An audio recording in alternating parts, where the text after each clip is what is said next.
और आगे बढ़ो मेरे भाइयों, इस दौर का एक बहुत बड़ा फितना जो हमारे नौजवानों को अपनी चपेट में ले रहा है, हराम कमाई का फितना।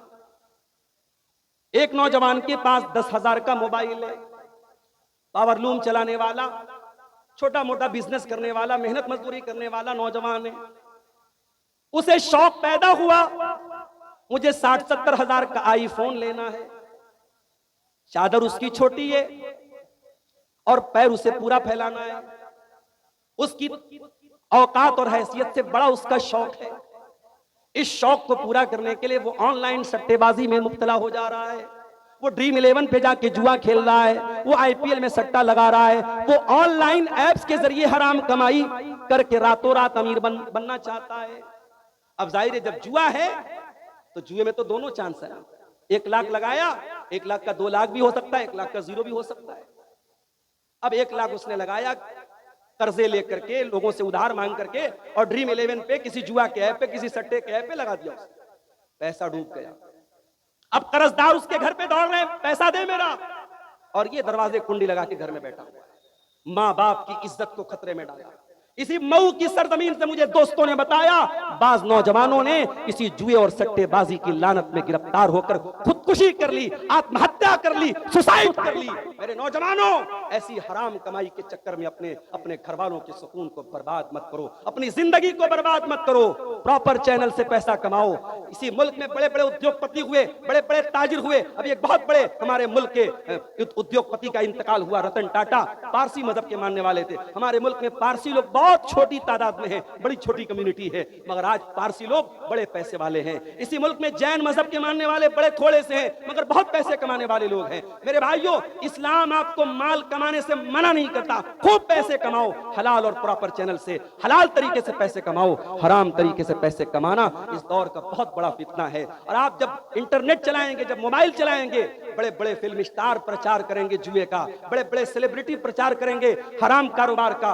आपको अल्लाह से डरना है और हराम से बच करके अपने आप को हलाल में लगा के रखना है। अल्लाह के प्यारे नबी ने फरमाया, याती अलन्नासी ज़मानुन ला युबालिल मरउ मिन ऐना अख़ज़ल माल। एक ऐसा जमाना भी लोगों पर आने वाला है जब माल कमाने के सिलसिले में लोग भूल जाएंगे कि माल कहां से आ रहा है, हलाल तरीके से आ रहा है या हराम तरीके से आ रहा है। इस दौर का एक और बहुत बड़ा फितना है, इस्लाम को गालियां दी जाएं, आपके नबी का नाम लेकर के आपके नबी के खिलाफ जहर भरी बातें कही जाएंगी, और रिएक्शन में आकर के, प्रतिक्रिया के तौर पर, रद्द अमल के तौर पर अगर कोई आपने काम किया तो फौरन आपके खिलाफ कानूनी कार्रवाई करने के लिए भी लोग खड़े हैं।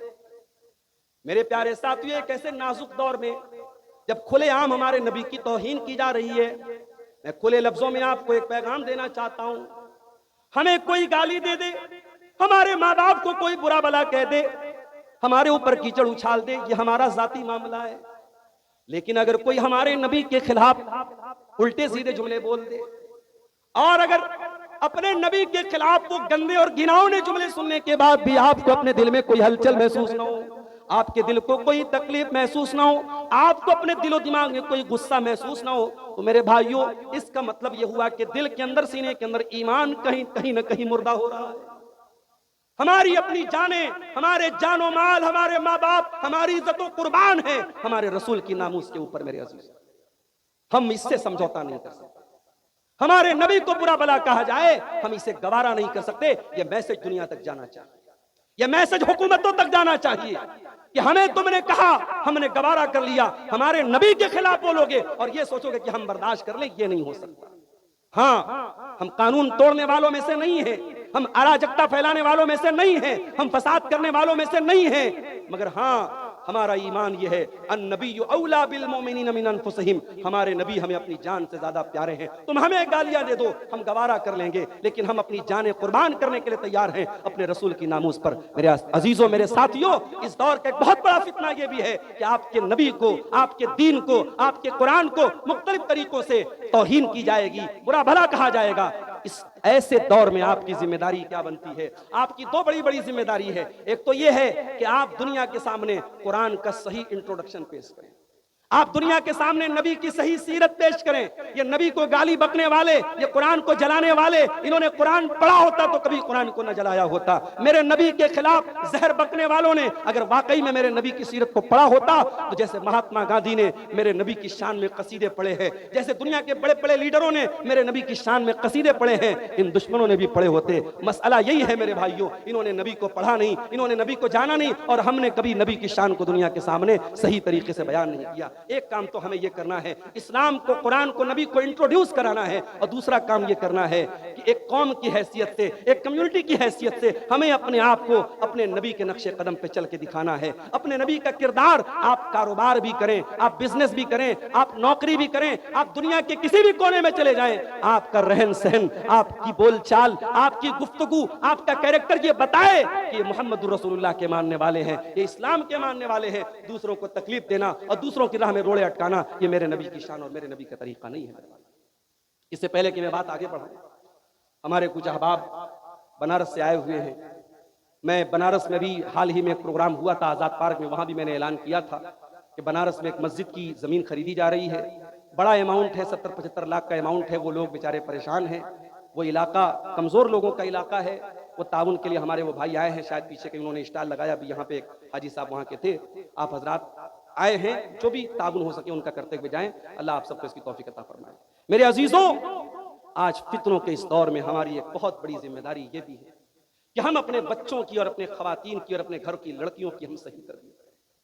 वल्लाह आज संडे को, इतवार को, किसी भी त्योहार के दिन आप जब बाजारों में और मार्केटों में जब निकलते हैं और कोई मुसलमान औरत, कोई मुसलमान लड़की किसी मुशरिक के साथ, किसी गैर मुस्लिम के साथ, किसी इस्लाम के न मानने वाले के साथ जब वो गलत हरकतें करते हुए या रंगरलियां करते हुए नजर आती है, मेरे भाइयों, तो खून के आंसू रोने को दिल चाहता है।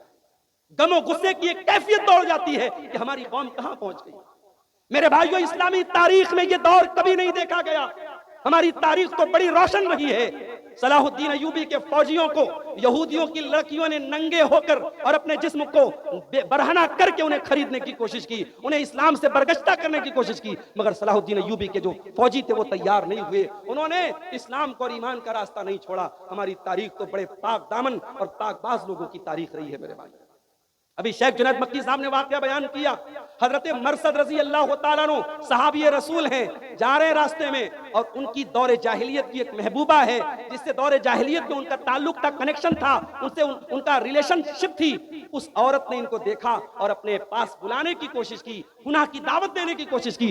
हजरत मरसद रजी अल्लाह तआला अन्हु ने कहा, नहीं, पहले की बात अलग थी, अब मैं इस्लाम ला चुका हूं और इस्लाम ज़िनाकारी से रोकता है, बदकारी से रोकता है। हजरत मरसद आगे बढ़ गए। मेरे भाइयों, सहाबे किराम ने गुनाह का मौका मिलने के बावजूद गुनाह से अपने आप को बचा के रखा। आज हमारी कौम इंस्टाग्राम पर, फेसबुक पर, सोशल मीडिया पर गुनाह के मौके तलाश कर रही है, जिना के मौके तलाश कर रही है। आप यकीन जाने, घर से सर से पैर तक नकाब पहनने वाली और हाथों में दस्ताना पहनने वाली और पैरों में मोजा पहन करके निकलने वाली लड़कियां भी आज मुजफ्फरनगर के होटल में रेड पड़ा है, वहां से पकड़ी गई हैं। इसका मतलब यह हुआ, हमने नकाब तो पहनाया है, हमने पर्दा तो कराया है, मगर हमने तरबियत नहीं की है, हमने अल्लाह का खौफ अपने बच्चों के अंदर नहीं पैदा किया है। इसीलिए अल्लाह के नबी फरमाते हैं, वाकिफहुम फिल्लाह, अपने बच्चों के दिल में अल्लाह का डर पैदा करो। कुरान कहता है, कू अनफुसकुम व अहलीकुम नारा, ऐ ईमान वालों, अपने आप को और अपने बच्चों को जहन्नम की आग से बचाओ। मेरे भाइयों, आप रात में तहज्जुद पढ़ रहे हैं, आप पांचों टाइम के नमाजी हैं,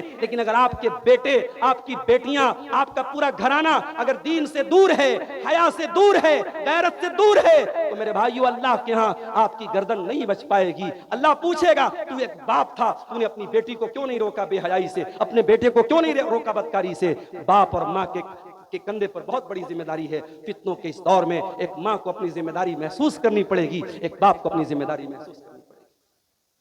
मेरे अजीजों, फितनों के इस दौर में एक और बहुत बड़ा फितना जो हमारे नौजवानों को अपनी चपेट में ले रहा है, और वो फितना क्या है? दीन के नाम पर कोई कुछ भी कहे, हम उसे मानने को तैयार हो जाते हैं।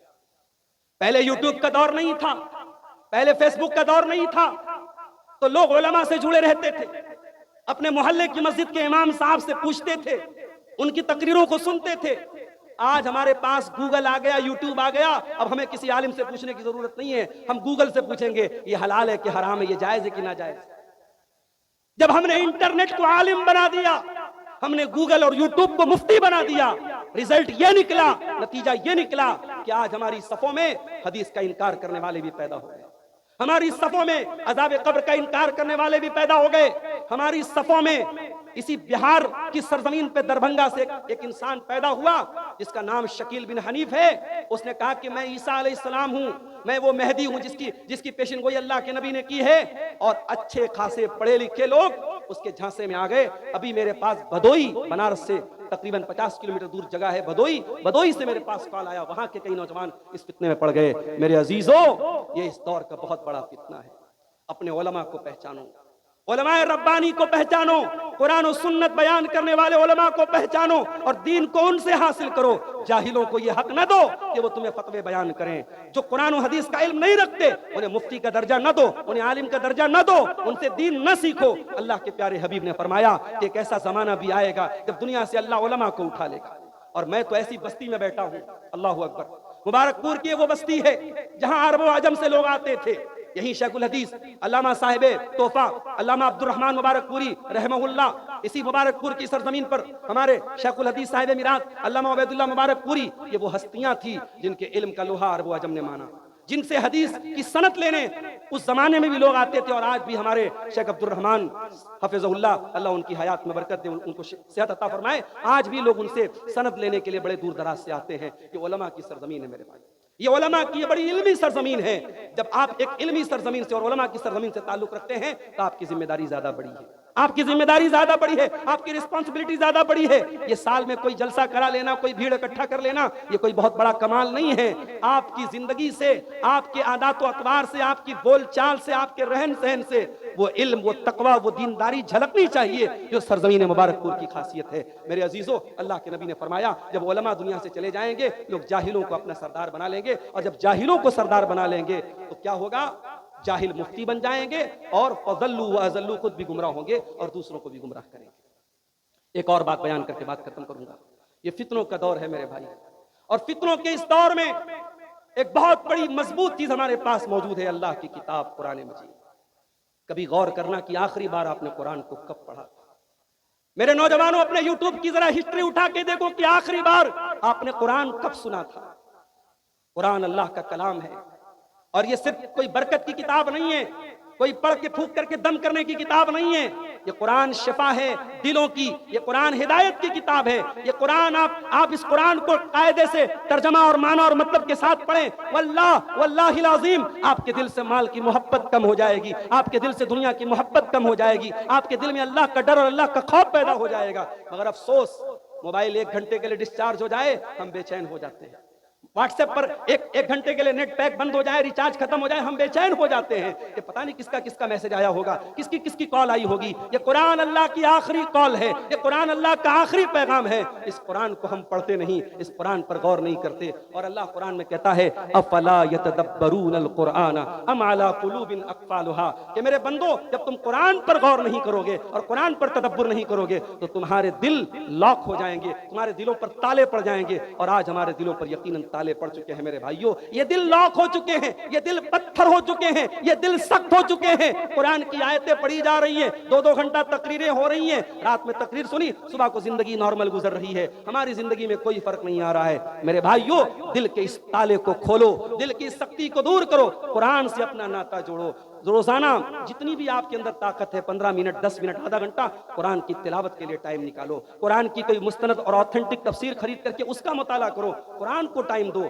मैंने बाज लोगों को देखा कि वो अपने बच्चों को लेकर के, अपनी फैमिली को लेकर के रोजाना घर में एक आयत पढ़ते हैं, उसका तर्जमा पढ़ते हैं, उसकी तफसीर पढ़ते हैं, और घर वालों के बीच में ऐसा माहौल बनाते हैं कि हम डेली एक आयत पढ़ें और उस एक आयत पर हम अमल करें। हमने बाज अहबाब को ऐसा करते देखा और उन्होंने कहा कि इससे हमें अपने घर में बड़ी बरकत महसूस होती है।